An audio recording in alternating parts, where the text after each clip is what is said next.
kuna haja ya kufanya mabadiliko kutokana na teknolojia, na nimpongeze mkuu wa kitengo chetu cha masoko na wataalamu wetu kwa maana ya kuja na hili ambalo tunalizindua leo.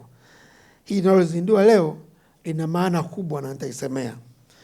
Kwa tunapoingia kwenye zama za kidijitali na tunapoingia kwenye zama za artificial intelligence, na sasa hivi wengi unaweza ukaandika ripoti nzuri sana ukaitoa, lakini ukasema nimeandika, kumbe sio wewe, umesaidiwa na akili za ziada.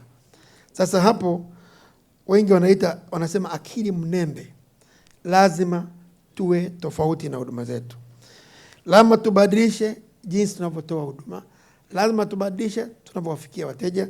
Lazima tubadilishe kujenga jamii inayoelewa.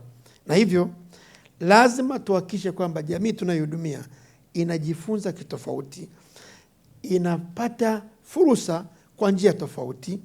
Na mimi nasema zogo mchongo sio zogo, ni mchongo, ni fursa. Kwa na imani italeta tija zaidi. Ameongelea nafasi ya teknolojia, artificial intelligence inavyoweza kumfanya mtu akapiga hatua, lakini ameongelea pia mabadiliko ya mtandao au teknolojia yanavyoweza kuathiri positive na negative kwenye upande wa mafanikio yetu ya kiuchumi. Kwa hiyo nilikuwa nasikiliza nikatamani ya kwamba hotuba hii itoshe kuwa ndio hotuba yetu ya ufunguzi na itupe nafasi ya kwenda kutekeleza yale ambayo mkurugenzi wetu ameyasema. Kwangu mimi ninafurahi kwa sababu Benki Kuu imetoa miongozo mbalimbali.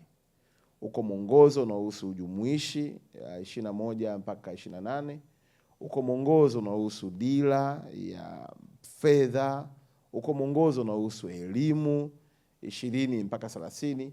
Hii miongozo yote iliyotolewa na Benki Kuu, lengo lake kubwa ni kuzipa nafasi benki kutoa elimu, na elimu hiyo ilete mrejesho chanya wa wananchi juu ya matumizi ya fedha.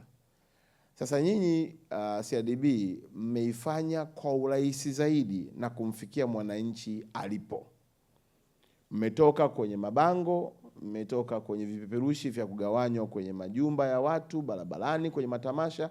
Sasa mtu anaweza akapata aidha kwenye kiganja chake ama anaweza akapata sebuleni kwake akiwa anaangalia TV. Ni mapinduzi makubwa sana, na mimi kwa niaba ya serikali nawapongeza sana CRDB kwa maamuzi hayo.